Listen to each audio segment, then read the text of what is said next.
Bien, aujourd'hui, nous retrouvons le Fils prodigue à une autre étape de sa dégringolade. Aujourd'hui, c'est un message d'espoir que nous montre le Fils prodigue. C'est pourquoi nous avons intitulé notre message « Lueur d'espoir ». Lisons ensemble le texte biblique d'aujourd'hui. Dans l'Évangile selon Luc, chapitre 15 et le verset 17, « Alors il se mit à réfléchir sur lui-même et se dit « Tous les ouvriers de mon Père peuvent manger autant qu'ils veulent, alors que moi, je suis ici à mourir de faim. » Alors que le Fils prodigue en est rendu au plus profond de son désespoir, dans les épaisses ténèbres de sa détresse, tout à coup apparaît une petite lueur chargée d'espoir. Cette lueur d'espoir n'était pourtant pas loin de lui, mais comme lui, très souvent, nous cherchons très loin ce qui est si près. C'est à l'intérieur de lui-même qu'il devait commencer sa recherche. Vous savez, il ne se passera rien de significatif dans nos vies avant que nous sachions vraiment qui nous sommes. Et pour cela, il faut, comme le Fils prodigue, un jour ou l'autre, entrer en soi-même. Il est dit ici, « Alors, il se mit à réfléchir sur lui-même. » Littéralement, dans le grec du Nouveau Testament, ce qui est dit ici, c'est qu'il est entré en lui-même. Ce jeune homme commence à faire quelque chose qu'il n'avait pas fait depuis très longtemps, ou qu'il n'avait peut-être même jamais fait. Réfléchir. Réfléchir sur sa situation. Vous savez, c'est pas toujours agréable de rentrer en soi-même pour réfléchir sur notre situation, mais c'est essentiel si on veut vraiment saisir la vérité. L'avez-vous fait? Vous êtes-vous arrêté à un moment donné dans votre vie, sérieusement, au moins une fois, pour vous poser les vraies questions? Qu'est-ce que je fais de ma vie? Où vais-je aller après ma mort? Réfléchir, c'est bon pour nous parce que ça peut nous amener à prendre de bonnes décisions. Ça peut nous amener à réaliser que Dieu existe et qu'il nous aime et qu'il traite mieux les siens que le monde nous traite. C'est en tout cas ce que le Fils prodigue était en train de réaliser. Et c'est ce que tout être humain qui se met à réfléchir sérieusement et honnêtement risque de découvrir. C'est pour cela que le diable et le monde dans lequel nous sommes font tout leur possible pour nous empêcher de réfléchir. Car vous savez, en réfléchissant, ce jeune homme s'est dit, « Eh bien, tous les ouvriers de mon père peuvent manger autant qu'ils veulent, alors que moi, je suis ici à mourir de faim. » En réalité, il compare sa situation désastreuse de fils loin du père avec l'état enviable des serviteurs de son père. Il dit même les serviteurs de son père, de mon père, sont mieux traités. En réalité, les serviteurs de son père étaient 1000 fois mieux traités que lui, le fils, loin de son père. Alors il réalise de plus en plus la folie de son geste. Il est en train de goûter l'amertume de la séparation du père. Et ça, c'est la situation réelle de tout être humain qui n'est pas réconcilié avec Dieu par la nouvelle naissance, par la foi en Jésus-Christ. Ce jeune homme dit, « Je suis ici à mourir de faim. » Sa belle vie d'indépendance qu'il avait idéalisée loin de son père s'est transformée en un cauchemar de mort. Il réalise qu'il est dans la mort. Et vous savez, spirituellement, c'est là que nous sommes tous par nature. Nous sommes dans la mort. Et d'ailleurs, c'est exactement le terme que l'apôtre Paul emploie pour décrire l'état de l'homme sans Dieu. Dans sa lettre qu'il écrit aux chrétiens d'Éphèse, l'apôtre Paul dit ceci, on peut le lire ensemble, c'est dans le chapitre 2, les versets 1 et 2 de son épître aux Éphésiens. Il dit « Autrefois, vous étiez morts à cause de vos fautes.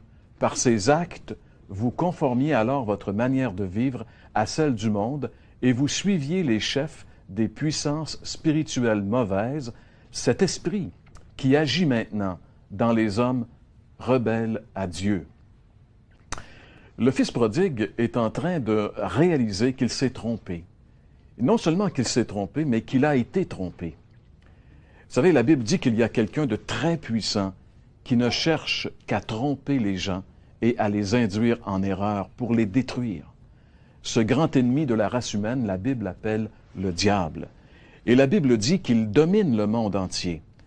C'est d'ailleurs ce que dit l'apôtre Jean dans sa première lettre, qu'on peut lire ensemble, 1 Jean, chapitre 5 et le verset 19, où il est dit « Le monde entier est sous la coupe du diable. » Le diable veut que chacun d'entre nous fassions un échec lamentable de notre existence terrestre et que nous soyons avec lui en enfer pour l'éternité. Vous savez ceci, mes amis, le diable n'a aucun amour pour nous et il ne se convertira jamais. Notre Seigneur Jésus-Christ a décrit un jour les deux caractéristiques qui identifient le mieux le diable. C'est encore une fois dans l'Évangile selon Jean que nous retrouvons ces paroles de Jésus alors qu'il s'adressait justement aux dirigeants religieux juifs de son époque. Jésus dit ceci, qu'on peut lire ensemble en l'Évangile de Jean, chapitre 8, le verset 44. Jésus dit, « Votre père, c'est le diable, et vous voulez vous conformer à ses désirs. Depuis le commencement, c'est un meurtrier. Il ne se tient pas dans la vérité parce qu'il n'y a pas de vérité en lui. Lorsqu'il parle de son propre fond, puisqu'il est menteur, lui, et il est le père du mensonge. » Selon Jésus, le diable est meurtrier et menteur. Il désire la mort de chacun de nous.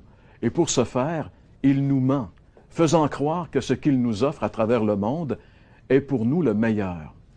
Toutes ces pauvres victimes de la drogue, de l'alcool, du jeu ou de toute autre dépendance paient très cher de l'avoir cru. Le fils prodigue, quant à lui, l'a cru et cela l'a amené dans la pire des déchéances. Mais maintenant, il commence à voir clair. Il réfléchit et réalise que finalement, le meilleur pour lui, c'est d'être avec son Père. La meilleure place pour chacun d'entre nous, c'est de marcher avec Dieu. L'avez-vous vraiment réalisé? Rendu à ce point, le fils prodigue s'est dit en lui-même, « Pourquoi continuer à croupir dans ce trou infect alors que Dieu a des délices pour moi? Pourquoi demeurer dans la mort quand Dieu nous offre la vie finalement? La vie est en Jésus. Il suffit de le recevoir comme Sauveur et Seigneur pour passer de la mort à la vie. » C'est en tout cas ce que la Bible dit. Lisons ensemble ce verset en Évangile de Jean, chapitre 5 et le verset 24. Jésus dit, « Oui, vraiment, je vous l'assure. Celui qui écoute ce que je dis et qui place sa confiance dans le Père qui m'a envoyé possède dès à présent la vie éternelle et il ne sera pas condamné. Il est déjà passé de la mort à la vie. » Passer de la mort spirituelle à la vie éternelle. C'est possible. Il n'y a qu'un seul moyen pour que cela se réalise, c'est-à-dire se confier à 100% en Jésus et en ce qu'il a accompli pour chacun de nous à la croix. La Bible dit que lorsque Jésus est mort sur cette croix, il y a 2000 ans, il a pris nos péchés, il a pris tout ce que nous avons fait de mal, et là, sur cette croix, il a été jugé à notre place. Avez-vous vraiment réalisé votre mort spirituelle? J'aimerais vous dire aujourd'hui qu'il y a de l'espoir pour vous.